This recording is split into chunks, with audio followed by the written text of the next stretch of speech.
एक गांव में सरस्वती नाम की एक नर्स काम करती थी। उसका जीवन दूसरों की सेवा और देखभाल में समर्पित था। सरस्वती का काम केवल अस्पताल में ही नहीं, बल्कि गांव के लोगों की मदद करना भी था।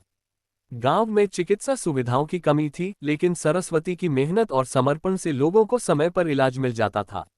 सरस्वती हर दिन अस्पताल में सुबह से लेकर देर रात तक काम करती थी।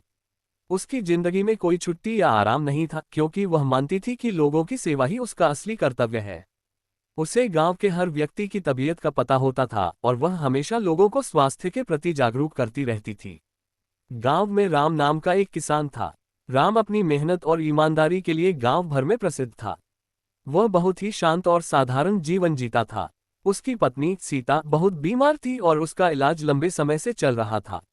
राम को उम्मीद थी कि उसकी पत्नी जल्द ही ठीक हो जाएगी, लेकिन स्थिति दिन प्रतिदिन बिगड़ती जा रही थी। एक दिन अचानक सीता की तबीयत और ज्यादा बिगड़ गई। राम बहुत घबरा गया। वह सीता को लेकर अस्पताल पहुंचा, जहां सरस्वती ड्यूटी पर थी। सरस्वती ने तुरंत सीता की जांच शुरू की और पाया कि स्थिति गंभीर है। उसे तुरंत बड़े अस्पताल में भर्ती करने की आवश्यकता थी, लेकिन गांव से बड़े अस्पताल तक पहुंचने में काफी समय लगता था। सरस्वती ने राम को समझाया कि वह चिंता न करे और उसने सीता के लिए आवश्यक प्राथमिक चिकित्सा की तैयारी की।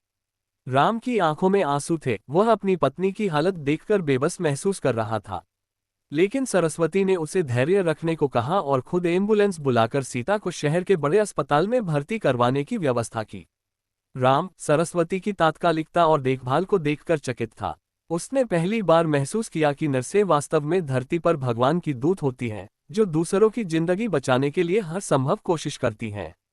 सरस्वती ने सीता के इलाज में कोई कसर नहीं छोड़ी। उसने दिन रात अस्पताल में रहकर सीता का ख्याल रखा। धीरे धीरे सीता की तबीयत में सुधार होने लगा। राम ने एक दिन सरस्वती से कहा, आपके कारण ही मेरी पत्नी आज जीवित है। मैं आपका यह एहसान कभी नहीं चुका पाऊंगा।